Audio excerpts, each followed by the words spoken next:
Queda por ver el control automático de ganancia. Esto lo que hace es tomar una señal ya en la etapa de audio frecuencia y realimentarla a los circuitos amplificadores, típicamente a las etapas de FI. Sabemos que puede haber de 1 a 6 etapas de frecuencia intermedia, que son amplificadores centrados en frecuencias idénticas, independiente de las distintas portadoras que ingresan por la antena, ya que producto de la mezcla con el oscilador local permiten una salida siempre a la misma frecuencia de FI de 10,7 MHz. Estos controles automáticos de ganancia permiten que si la señal de audio baja mucho su amplitud, puedan indicarle a las etapas amplificadoras que aumenten la amplificación para mantener una salida de audio constante. También en el caso de un aumento intempestivo de la amplitud de la señal de audio, pueden controlar por la realimentación la ganancia de los amplificadores para atenuar, para disminuir su amplificación y mantener la salida a un volumen constante. Los controles automáticos de ganancia son los que se utilizan en los controles de squelch, que son los que permiten eliminar la salida de audio por debajo de determinado nivel de potencia. Eso permite controlar que señales de ruido, señales de poca amplitud, que prácticamente serían indescifrables, consuman energía en las etapas amplificadoras, y los controles de squelch son entonces controles automáticos de ganancia que cortan la amplificación en las etapas de FI cuando la señal de audio es muy baja, y de esa manera en equipos portátiles permite conservar o aumentar la autonomía de las baterías.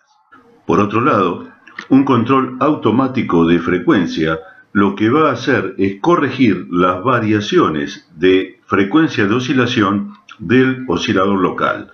Sabemos que un cristal sufre procesos de envejecimiento y también sufre cambios en la frecuencia de oscilación producto de vibraciones, temperaturas extremas, tanto frío como calor, golpes y demás. El sistema de control automático de frecuencia va a tomar información a la salida del detector, de manera que esa tensión que sale del detector va a actuar sobre un varicap. Si la frecuencia de nuestro oscilador local, aquí vemos un circuito más viejo, un circuito tanque LC, pero podría perfectamente haber aquí un cristal, la frecuencia de oscilación de este oscilador dependerá de la tensión de polarización inversa de este varicap.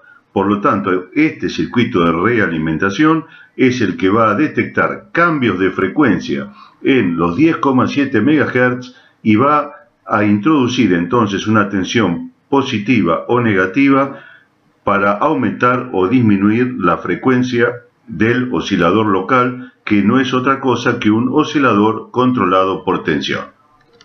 Y por último, los circuitos de énfasis. Habíamos visto que en el transmisor, cuando estábamos trabajando en banda base, la señal L más R iba a sufrir una atenuación en las frecuencias más altas durante el proceso de heterodinación explicado por la teoría de Fourier, que nos indicaba que a medida que las frecuencias crecían, las amplitudes de las señales van decreciendo. Cuando nos alejamos de la frecuencia fundamental, armónicas superiores cada vez tendrán menor amplitud. Por lo tanto, para evitar esa pérdida antes de la heterodinación, se hacían pasar a las frecuencias altas de banda base por un amplificador para aumentar su amplitud. Cuando recuperamos la señal, queremos que se parezca lo más posible a la señal original. Por lo tanto, habrá una etapa de énfasis que son atenuadores de audio, que después de pasar la señal L más R y L menos R por filtros para separar las frecuencias más altas, esas frecuencias más altas se van a atenuar para llevarlas a valores similares a los que tenían originalmente, de manera que la señal L más R y L menos R se parezcan a las señales originales. Todos los diagramas en bloques que vimos de los receptores de FM pueden incluirse dentro de un circuito integrado como la familia TDA, el más conocido el TDA 7000, pero hay una gran variedad de estos circuitos que incorporan todas las etapas que hemos analizado para un receptor moderno. Vemos aquí un diagrama en bloque interno del circuito integrado TDA 7000 de la compañía Philips, donde incluye los limitadores, los demoduladores, el oscilador local, osciladores internos, controles y realimentación de ganancia y frecuencia, y todo lo que hemos estado viendo a lo largo de los videos anteriores. En este otro diagrama observamos el circuito integrado, un TDA 7000, con los componentes externos que recomienda el fabricante para construir el receptor. Identificamos aquí a la antena, tenemos capacitores variables para ajuste de frecuencia, la salida de la señal ya demodulada de audio a través de un capacitor que entra en otro circuito integrado, el LM386, que es un amplificador de audiofrecuencia con pocos componentes externos. Acá tenemos el parlante donde vamos a escuchar el audio y este potenciómetro que es el control de volumen. Y finalizando receptores de FM, este diagrama que nos va a permitir hacer un repaso y un recorrido de los distintos componentes necesarios para que funcione. En la antena recibimos señales centradas entre los 88 y 108 MHz. Estas son las frecuencias de portadora que van a estar moduladas en frecuencia. Esas señales moduladas en frecuencia van a ser sintonizadas pasando por un amplificador de radiofrecuencia, de manera tal que el sintonizador va a ofrecer una elevada impedancia a aquellas frecuencias que no queremos recibir y una baja impedancia a la frecuencia que queremos sintonizar. Sabemos que hay un oscilador local cuya frecuencia de oscilación variará entre 98,7 y 118,7 MHz, de manera que la mezcla o heterodinación en este mezclador entre el oscilador local y el sintonizador nos dé una salida fija de 10,7 MHz, lo que va a permitir que las etapas siguientes sean transistores centrados en una frecuencia conocida y no que tengan que amplificar un gran ancho de banda. Obviamente, estos amplificadores de etapa de frecuencia intermedia estarán centrados en 10,7 MHz, frecuencia que va a variar en más o menos 75 kHz hacia arriba y hacia abajo, que corresponden al ancho de banda, al delta F de la frecuencia modulada. Podemos tener típicamente hasta 6 etapas de FI en un receptor actual. La salida de estas etapas de FI pasan por un limitador que va a recortar los picos para evitar los errores en la demodulación por ruido que modifique la medición de frecuencia de señal. El demodulador de cualquiera de las familias y tipos que hemos visto va a transformar una señal de FM en una señal de AM. Señal de AM que en definitiva después es muy fácil recuperar mediante un diodo y un capacitor. Obtenemos así la señal de información, la señal moduladora, que es la señal multiplex que está aquí representada, vista en este diagrama en función de las frecuencias y de las amplitudes. Esa señal multiplex va a distintos circuitos dentro del receptor. En primer lugar, va a entrar a un filtro pasabajos. En este filtro pasabajos se va a eliminar todas las frecuencias altas, es decir, solo va a pasar de 0 a 15 kHz y las frecuencias más altas, incluyendo a esta portadora de 19 kHz, portadora piloto, hacia la derecha, que las frecuencias van aumentando, van a ser filtradas. A través de este filtro entonces obtendremos la señal L más R, esta que está aquí, de 0 a 15 kHz, banda base.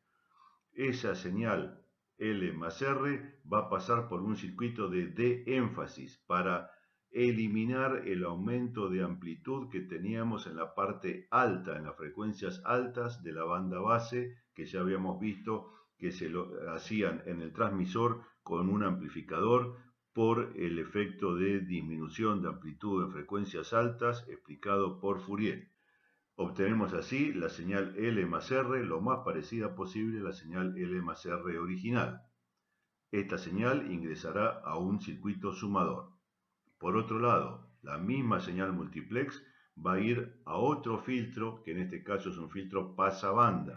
Va a filtrar la portadora piloto de 19 kHz y va a dejar pasar la banda entre la señal de banda lateral inferior de L-R modulada en amplitud hasta la banda lateral superior de L-R modulada en amplitud.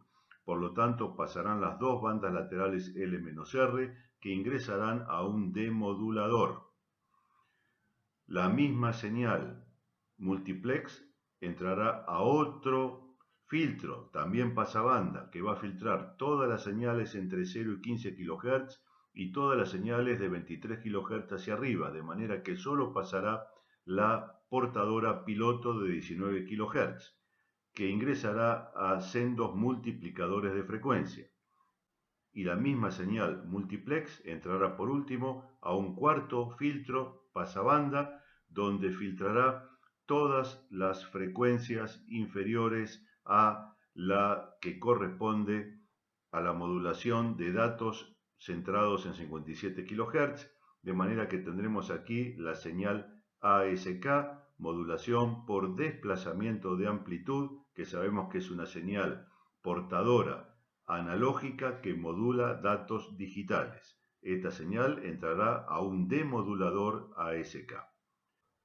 La otra entrada al sumador es la señal L-R. Esta señal la obtenemos luego de que las dos bandas laterales L-R ingresan al demodulador, un demodulador de AM, donde va a ingresar para poder demodular la señal portadora que fabricó a esta modulación, señal que sabemos es de 38 kHz, pero como en la señal multiplex no se transmite la señal de 38 kHz, la obtenemos de multiplicarla de 19 kHz en un multiplicador de frecuencia por 2. Resumiendo, al demodulador entra las dos bandas laterales L-R y la portadora reconstruida de 38 kHz. Esta señal L-R entra al sumador junto con la señal L más R. Ya vimos que de este sumador, producto de sumar L más R más L menos R, obtendremos la señal 2L, que será amplificada y en definitiva será la señal del canal izquierdo que tendremos como salida en el parlante.